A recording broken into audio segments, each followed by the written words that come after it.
एकदा बनवा आणि महिनाभर वापरा अशा पद्धतीचं कांदा खोबऱ्याचं सिक्रेट वाटण। तर या वाटणापासून तुम्ही अगदी व्हेज नॉन व्हेज सुकी मसाल्याची रस्स्याची कुठलीही भाजी बनवू शकता। हे वाटण तुमच्या भाजीला अगदी लज्जतदार बनवणार आहे। अगदी हॉटेल सारख्या भाज्या तुम्ही अगदी घरच्या घरी झटपटरित्या बनवू शकता। चला तर बघूया ही सिक्रेट आणि उपयोगी अशी रेसिपी। तर इथे मी मसाला भाजण्यासाठी मोठी लोखंडाची जाडबुड असलेली कढई गॅसवर ठेवलेली आहे। कढई चांगली गरम झाली की कढईमध्ये 2 टेबलस्पून तेल घालायचं आहे। तेल चांगलं गरम झालं की यामध्ये 4 लवंग घालायचे आहेत। लवंग चांगले फुलल्या की लगेच यामध्ये 1 टेबलस्पून जिरे घालायचे आहे। त्यानंतर 3 टेबलस्पून धने घालायचे आहेत। धने जिरे चांगले तेलामध्ये परतून घ्यायचे आहेत। गॅसची फ्लेम इथे मी मंद आचेवर ठेवलेली आहे, कारण कढई चांगली तापलेली आहे, त्याचबरोबर तेलही चांगलं तापलेलं आहे। त्यानंतर यामध्ये 1 टेबलस्पून खसखस घालायची आहे। मंद आचेवर हे मसाले चांगले खमंग आपल्याला भाजत राहायचे आहेत। त्यानंतर यामध्ये 2 टेबलस्पून पांढरे तीळ घालायचे आहेत। तुमच्याकडे जर काळे तीळ असतील तर ते देखील वापरू शकता। त्यानंतर इथे मी 4 तेजपत्ते बारीक कट करून घेतलेले आहेत, ते घातलेले आहेत।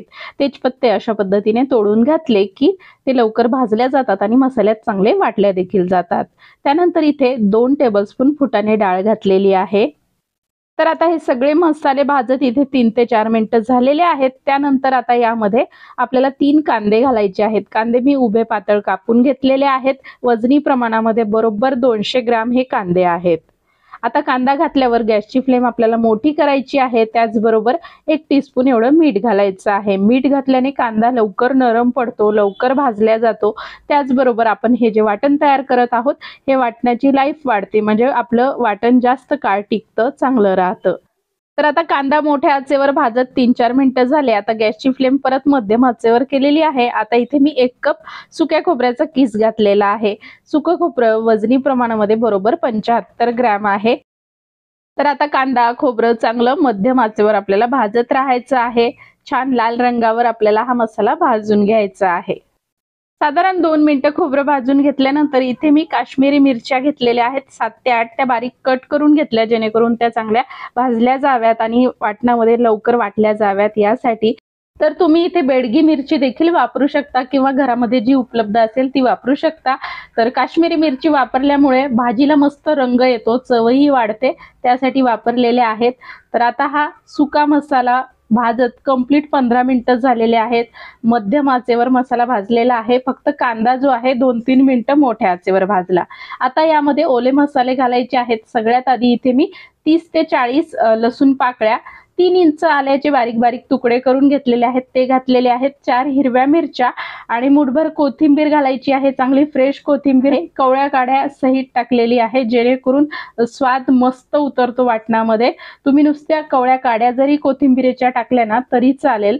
सो आता हा मसाला आपल्याला परत मध्यम आचेवर भाजून घ्यायचा आहे। तर जेवढा मसाला आपण चांगला खमंग भाजतो त्यातला कच्चेपणा, त्यातलं पाणी संपूर्णपणे संपून जातं, त्यावेळी तो मसाला चवीला अप्रतिम तयार होतो आणि त्यापासून तयार होणाऱ्या भाज्या देखील मस्त लज्जतदार तयार होतात। तर इथे 5 मिनिटं लसूण कोथिंबीर मिरच्या आलं टाकल्यानंतर हा मसाला मध्यम आचेवर भाजला। कंप्लीट 20 मिनिटं लागले मला हा मसाला भाजण्यासाठी। आता हा मसाला पूर्णपणे भाजला गेलेला आहे, गॅस बंद केलेला आहे। आता हा मसाला पूर्णपणे आपल्याला थंड करून घ्यायचा आहे, त्यानंतर याला वाटायचं आहे। तर आता इथे 15-20 मिनिटं झालेली आहेत। मसाला पूर्णपणे थंड झालाय। आता हा आपल्याला वाटून घ्यायचा आहे। तर तुमच्याकडे जे मिक्सरचं भांडं चांगलं ज्यामध्ये बारीक वाटल्या जात असेल ते वापरा। माझ्याकडे हे छोटं मिक्सरचं भांडं आहे, याच्यामध्ये बऱ्यापैकी बारीक वाटण तयार होतं, तेच मी वापरत आहे। आणि थोडा थोडा मसाला टाकून हे वाटण वाटून घ्यायचंय। सुरुवातीला पाणी घालायचं नाहीये, बघू शकता अशा पद्धतीने जेवढं बारीक वाटता येईल तेवढं वाटून घ्यायचंय। त्यानंतर यामध्ये आवश्यकतेनुसार पाणी घालायचं आहे। तर जास्त पाणी घालायचं नाहीये, आवश्यकतेप्रमाणे थोडं थोडं पाणी घालून घट्टसर हा मसाला आपल्याला किंवा हे वाटण आपल्याला वाटून घ्यायचं आहे। बघू शकता मस्त बारीक इथे वाटून तयार केलेला आहे आणि अशाच पद्धतीने आता मी सगळं वाटण वाटून घेते। तुमच्याकडे मोठं मिक्सरचं भांडं चांगलं चालत असेल तर तुम्ही एकाच वेळी सगळा मसाला तयार करून घेऊ शकता। तर इथे मी 4 वेळा करून हे वाटण वाटून घेतलेलं आहे, बऱ्यापैकी बारीक झालेलं आहे। आता हे वाटण आपण मोजून देखील बघूया किती झालंय तर जवळपास 800 ग्रॅम हे वाटण होतं, कारण 100 ग्रॅम या बाउलचं वजन आहे। तर 800 ग्रॅम वाटण आपलं तयार झालेलं आहे। तर हे वाटण असंच एखाद्या एअरटाईट डब्यामध्ये भरून फ्रीजमध्ये जर ठेवलं तर 5 ते 7 दिवस आरामशीर टिकतं।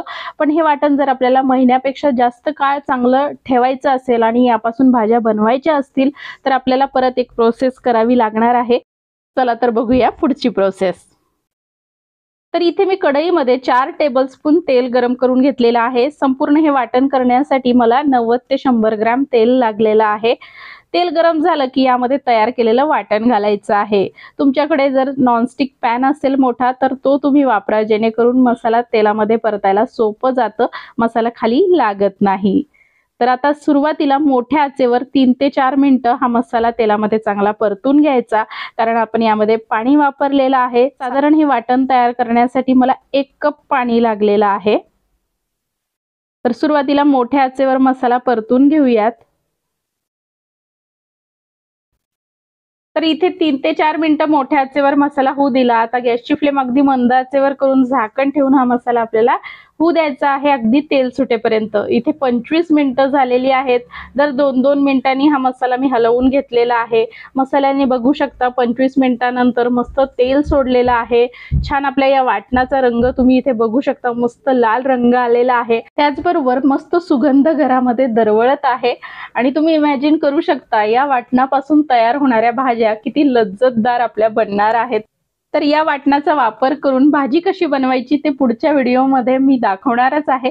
तरी देखील हे वाटण वापरून तुम्ही अगदी इझिली भाज्या बनवू शकता, जसं आपण वाटणाची भाजी बनवतो त्याच पद्धतीने बनवायची आहे।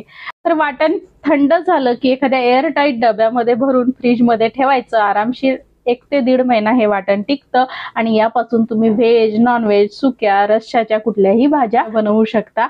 मस्त लज्जतदार अप्रतिम चवीच्या तुमच्या भाज्या तयार होतील। सकाळच्या धावपळीमध्ये कुठली टिफिनला भाजी करायची, कशी करायची असा प्रश्न डोक्यामध्ये असतो। त्यातल्या त्यात मसाला केव्हा वाटायचा, कसं काय करायचं, असे बरेच प्रश्न डोक्यामध्ये असतात। त्यावेळी असा मसाला जर तुमच्याकडे तयार असेल तर अगदी झटकीपट 5 ते 10 मिनिटांमध्ये तुमची भाजी तयार होईल। तर नक्की करून बघा आणि आजची ही रेसिपी जर तुम्हाला खरंच उपयोगाची वाटली असेल, आवडली असेल तर प्लीज व्हिडिओला लाईक करा, जास्तीत जास्त शेअर करा आणि अशाच प्रकारच्या नवनवीन उपयोगी रेसिपीज पाहण्यासाठी आपल्या शुभांगी स्किल्स रेसिपी चॅनलला नक्की सबस्क्राईब करून बेल आयकॉन देखील प्रेस करा। आजचा व्हिडिओ पाहिल्याबद्दल खूप खूप धन्यवाद।